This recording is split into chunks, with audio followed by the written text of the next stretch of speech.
अरे कहले आदरणीय अध्यक्ष महोदय, प्राचार्य महोदय, उपाचार्य महोदया, शिक्षकगण और हमारे प्यारे छात्र एवं छात्राओं, सबों को मेरा सुप्रभात। वर्षा के कारण हम लोग प्रेमचंद्र की जयंती नियत समय पर मना नहीं सके, लेकिन जयंती का तात्पर्य ही है जो उनकी कृति का गायन, उनके सुयश का गायन। तो आज हम लोग प्रेमचंद्र के विचारों का, प्रेमचंद्र की साहित्यिक उद्देश्यों का हम लोग आपस में साझा करें। वास्तविकता तो यह है कि अनगिनत राही गए इस राह से उनका पता क्या, अनगिनत राही गए इस राह से उनका पता क्या, पर गए कुछ लोग छोड़कर पैरों की निशानी, यह निशानी मुख होकर भी बहुत कुछ हो लेती है, खोल इसका अर्थ पंथ का अनुमान कर ले। तो आइए आज हम प्रेमचंद्र को एक कहानीकार, साहित्यकार, उपन्यासकार के रूप में जानने से पहले हम लोग जाने जो प्रेमचंद्र का जन्म बनारस से 6 किलोमीटर दूर 31 जुलाई 1880 को लम्ही गांव में हुआ था और यहाँ 8 अक्टूबर 1936 को भी बनारस में इनकी मृत्यु हुई थी। प्रेमचंद्र ने अपने अभावग्रस्त जीवन में साहित्य की विधा को, साहित्य की कृति को, साहित्य के मर्म को राष्ट्रीय और अंतर्राष्ट्रीय स्तर पर स्थापित करने का प्रयास किया। तब तो विश्व के 300 से अधिक भाषाओं में प्रेमचंद्र की कृति का अनुवाद आज भी विराजमान है, जिसमें एक ओर समाज में गरीबी, असमानता, वर्गभेद, भ्रष्टाचार, दहेज की दानवता, कृषक जीवन की व्यथा और सामाजिक जीवन की समस्याओं का उल्लेख मिलता है। तब तो हम देखते हैं जब बेटी का पर्याय दुहिता का वर्णन करना हो तो बड़े घर की बेटी कहानी की याद आती है, और जब सुगृहिणी का वर्णन करना हो तो सुभागी कहानी हम लोगों के बीच चित्रित हो जाती है, और जब बेबस मजबूर की आह का वर्णन करना हो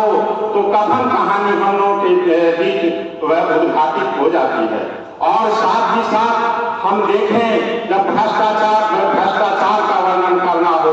प्रशासनिक व्यवस्था में भ्रष्टाचार की याद आती है तो नमक का दरोगा कहानी हम लोगों के बीच चित्रित हो जाता है। इसी तरह अनेकों कहानियां जो समाज का पथ प्रदर्शक बनकर पथ प्रशस्त करती है। और हम देखें प्रेमचंद्र की जो सर्वोत्तम कृति गोदान उपन्यास माना जाता है, उसमें कृषक जीवन की जो व्यथा है होली के रूप में, उसका उल्लेख वास्तव में वर्णन के योग्य है, प्रशंसा के योग्य है। दूसरी ओर धनिया जैसे कृषक जीवन की गृहिणी का करुण क्रंदन है, तो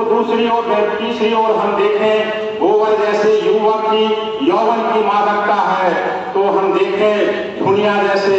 युवती का सरलता रूपी अल्हड़पन है। और अंत में हम देखें गोदान का जो मूल उद्देश्य है, जो होरी जैसे